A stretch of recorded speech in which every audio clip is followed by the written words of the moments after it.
Ada teknologi dari BRMP Mekanisasi Pertanian, yaitu pompa air aksial tenaga surya yang diimplementasikan di lokasi Kecamatan Tebas, Kabupaten Sambas dalam program Competitive Grant. Seperti kita ketahui bahwa Competitive Grant ini harus teknologi yang implementatif.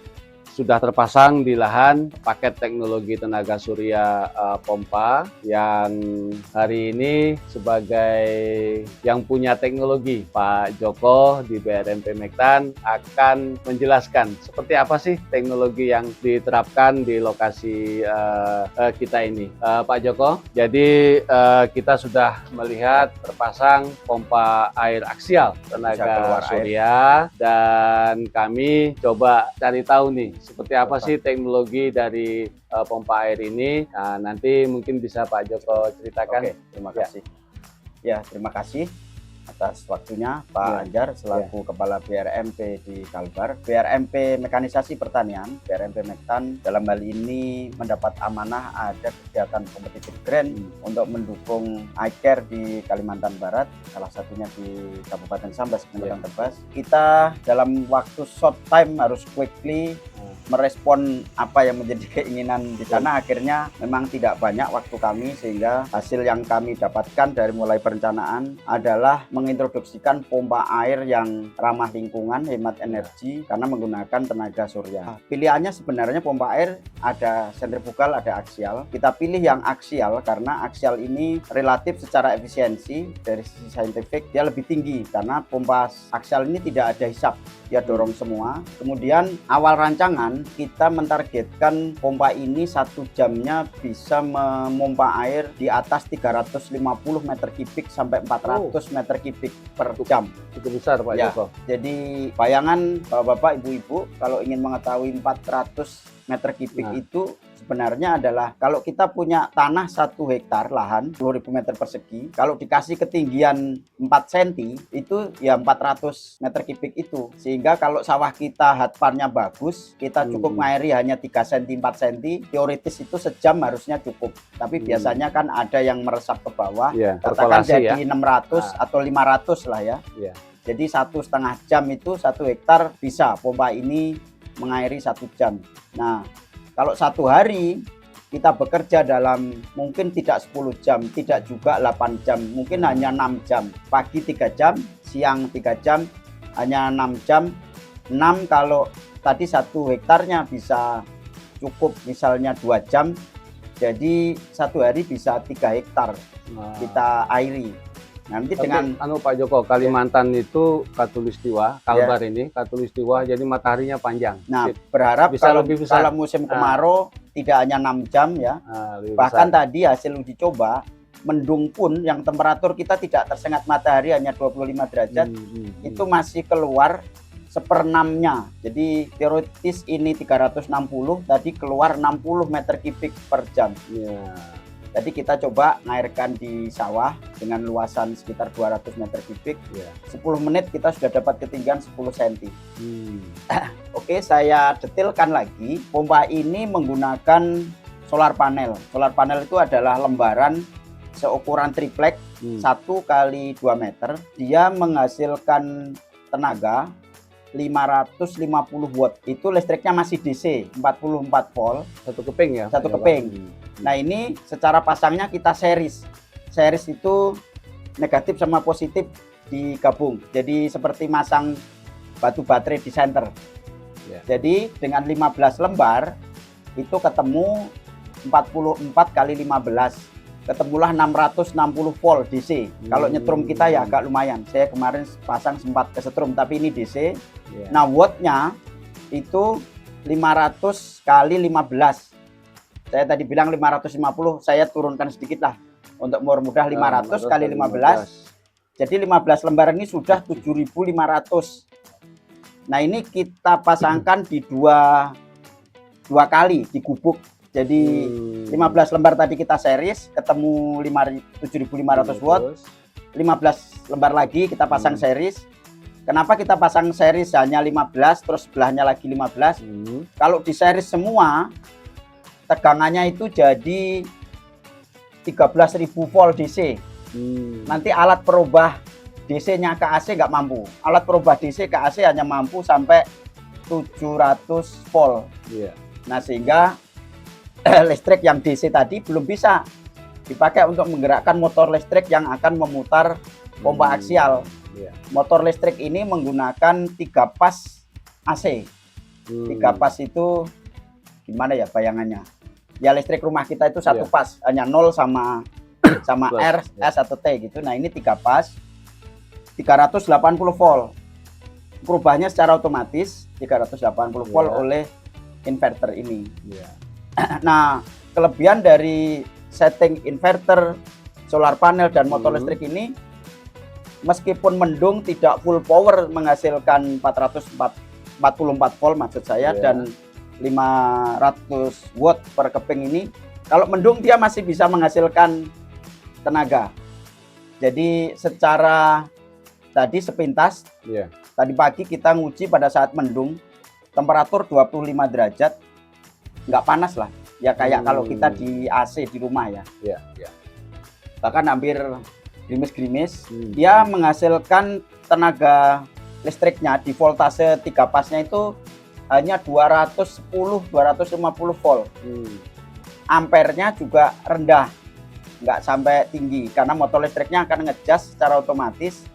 Frekuensi motor listrik yang biasanya 40-50 Hz tadi hanya sekitar 30. Nah, itu motor listrik masih muter, masih menghasilkan pemumpaan air. Memang tidak full power di 360 meter kubik per jam, tapi hanya seperenamnya, hanya 60 meter kubik per jam. Nah, inilah harapan kami bisa untuk mensupport, mendukung kegiatan budidaya padi di Kecamatan Tebas, Kabupaten Sambas. Sepintas itu teknologinya. Kalau mau detail nanti kita bisa lihat detailnya di lapangan. Baik, ternyata tidak simpel ya. Setelah dijelaskan oleh ahlinya itu macam-macam parameter-parameternya. Tapi ini memang ahlinya yang sudah merangkai teknologi tenaga surya untuk pompa aksial. Nah, Pak Joko sedikit, kan tadi ada pompa aksial, ada pompa sentrifugal. Nah, kenapa pakai pompa aksial ini, Pak Joko? Nah, ini pompa sentrifugal memang lebih banyak dipakai di masyarakat karena secara konstruksi dia simpel. Simpel itu bentuknya kecil, selangnya juga nanti ditambahkan, dihisap dan dorong. Hanya memang dari hasil saintifik uji lab, uji lapangan, pompa sentrifugal itu kalau mau menghasilkan tenaga air kan dikasih motor listrik. Nah, ternyata daya motor listrik yang dimasukkan dirubah menjadi daya putar mengangkat, menyedot air itu terjadi konversi. Di sana konversinya itu maksimal di angka 60-an. Karena dia ada hisapan, nanti baru dorong. Nah, pompa aksial ini tidak ada hisapan. Jadi bentuk pompa aksial ini kalau Bapak Ibu mau lihat seperti baling-baling kapal atau perahu, hanya dibalik. Kalau di perahu itu dorong kapalnya, ini ngisap kapalnya dari ke bawah dilarikan ke atas, sehingga efisiensinya memang lebih tinggi. Bisa di atas 70%. Tapi kan berarti kan tinggi muka airnya antara yang dihisap dengan dialirkan tidak beda jauh. Nah, nampaknya ini pas ini, Bapak Ibu sekalian. Namanya Kalimantan itu banyak kali, sumber airnya sebenarnya banyak, tetapi untuk naik ke lahan itu pada saat musim kering susah karena airnya berada di bawah. Padahal sumber airnya banyak. Nah, ini saya setuju Pak Joko, pompa aksial dan kita pasang di sungai, ya kan? Nah, ini kita pasang di sungai. Dengan beda tinggi sungai, permukaan sungai dengan sawah pada saat surut ya. Paling sekitar 2 meter. Hanya memang jaraknya jauh.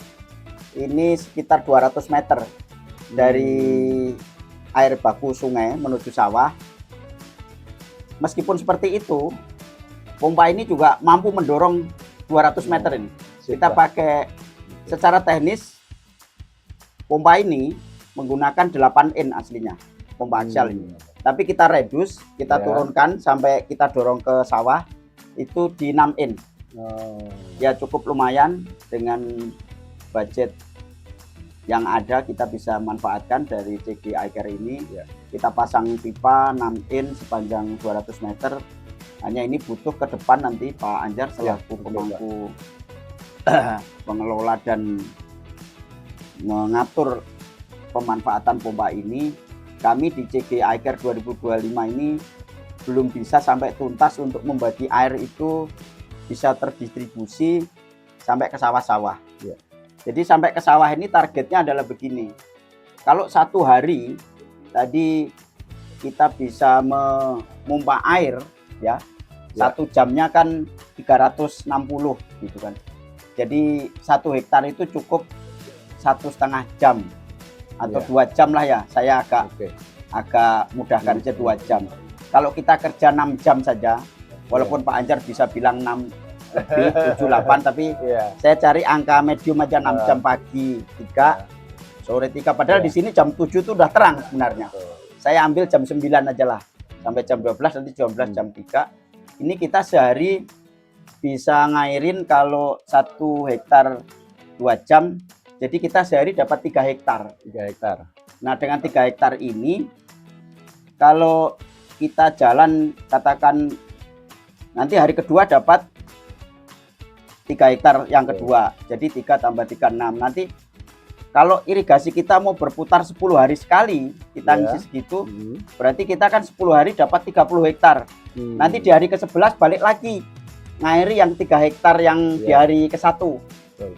Nah bagi-bagi seperti ini, saya berharap di 2026 di bawah CG Mektan ini diberikan kesempatan untuk ikut di situ, tapi ya dengan ini lebih ke rekayasa sosial sawah, bagaimana membuat pengelolaan ke situ, mungkin lewat open kanal atau apa dan sebagainya. Kami berharap ini bisa lebih bermanfaat, karena kalau hanya ngalir di sawah setempat, apalagi ngaliri sawah kedua harus lewat sawah ketiga, keempat, itu kurang efektif. Harus ada saluran yang lebih efisien. Sip, bagus Pak Joko. Tapi minimal kan kita sudah dapat mengatasi sumber air untuk pada saat musim kering akan tersedia.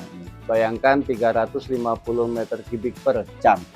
350 meter kubik itu kalau kita punya tong penampung air itu 1 meter kubik punya 350 seperti itu dalam 1 jam.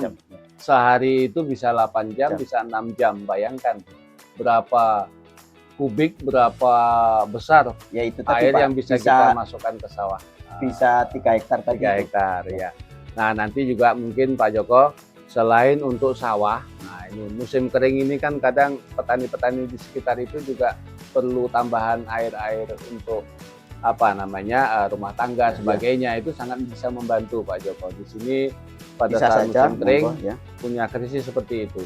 Nah jadi kami janji dari PIU, program implementation unit di Kalbar ini akan coba mensinergikan dengan kegiatan-kegiatan CG lain supaya ini bisa inline, bisa berkelanjutan untuk pengelolaan air di sawah Kecamatan Tebas, Kabupaten Sambas ini. Satu lagi Pak Anjar nih yang penting juga, walaupun ini adalah karunia Allah, gratis matahari, tetapi kita juga wajib ada pemeliharaan sebenarnya. Betul. Karena ini ada solar panel ya, terutama ini butuh cleaning. Kalau di manual booknya itu seperti kaca mobil kita lah, kalau masih bersih ya dia 100%, tapi nanti kalau udah buram ya turun. Nah ini sebenarnya ada kayak cairan pembersih, tapi itu nggak tiap hari, nggak tiap bulan, mungkin 3 bulan sekali lah. Nah ini nanti perlu pengelolaan. Jadi yang dapat manfaat dari air ini ya diminta sharingnya untuk kontribusi, dan ini supaya bisa long term, bisa berkesinambungan jangka panjang, tidak hanya setahun, bahkan puluhan tahun, sehingga memang bisa full terus tenaganya. Siap Pak Joko. Jadi betul dari Balai Besar atau BRMP Mektan menyediakan teknologinya. Nanti untuk pengelolaan institusi, pengelolaan operasi pemeliharaan dan pemanfaatan mestinya dari mudah-mudahan dari CG-CG lain nanti bisa ikut mendukung ini Pak, gitu, supaya berkelanjutan di tahun mendatang. Oke, sip, thank you. Terima kasih. Ya, hari ini kami bersama Bapak Kolonel Indarto, ini koordinator pelaksana Satgas Swasembada Pangan Provinsi Kalimantan Barat. Kalau tadi kita sudah mendengar penjelasan terkait dengan paket teknologi pompa air tenaga surya, sekarang kami mohon Pak Wakorlak Satgas Swasembada Pangan. Nah, bagaimana pendapat Pak Kolonel terkait dengan paket teknologi ini? Saya yakin ya, paket ini apabila diterapkan dengan baik dan nanti berfungsi dengan baik sesuai dengan apa yang diperkirakan nantinya, ini akan menaikkan IP di daerah sini. Karena dengan tenaga surya yang merupakan tenaga ya istilahnya alamiah lah, dan ini terus menerus, yang penting maintenance-nya benar, ini akan selalu bisa digunakan. Dan kita lihat dari kemampuannya, dan termasuk tadi saya testimoni dengan masyarakat juga sangat senang dengan adanya ini. Minimal kalau sekarang mungkin tidak terlalu terasa karena ada hujan, tetapi nanti begitu sudah kemarau, air surut, tidak ada air lagi di situ, ini akan sangat berpengaruh sekali. Jadi yang tadinya kesulitan untuk kegiatan tanam nanti akan menjadikan padi minimal bisa 2 kali atau 3 kali bahkan. Jadi saya yakinnya kalau ini kan yang sudah kita lihat dengan kondisi cuaca yang mendung-mendung seperti ininya bisa berjalan, dan tadi kami lihat sekitar 4 hektar sampai 16 hektar juga dalam waktu cepat juga bisa diisi, ya sangat efektif sekali untuk daerah ini. Dan saya minta dari 3.500-an daerah tebas ini yang ada LPS-nya, ada sawahnya, ya terutama untuk daerah-daerah yang memang kalau pas musim kering itu tidak ada, teknologi ini bisa dikembangkan kembali. Jadi tidak hanya di sini saja, daerah-daerah yang perlu ini saya kira bisa diterapkan juga. Tetapi ya kita lihat juga efektivitas masyarakat untuk menjaganya, kemudian efektivitas masyarakat untuk menggunakannya, sehingga betul-betul air yang dihasilkan dari penyedotan dari sungai ini ke arah sawah itu bisa dimanfaatkan baiknya untuk penanaman padi yang di musim kemarau, atau minimal ya istilahnya untuk yang memang saat ini tidak bisa diairi walaupun musim hujan, tetapi kenyataannya kan tidak diairi. Nah, dengan adanya hal ini minimal yang 30-40 hektar sekitar sini insya Allah bisa dilaksanakan. Kalau nanti didukung dengan saprodi yang lain yang diperbantukan dari dinas maupun dari teknis dari BRMP juga istilahnya nanti penyuluh ikut maju di sini, saya yakin teknologi terapan ini sangat mendukung kegiatan untuk meningkatkan IP daerah ini. Oke, terima kasih Pak Kolonel, terima kasih sekali.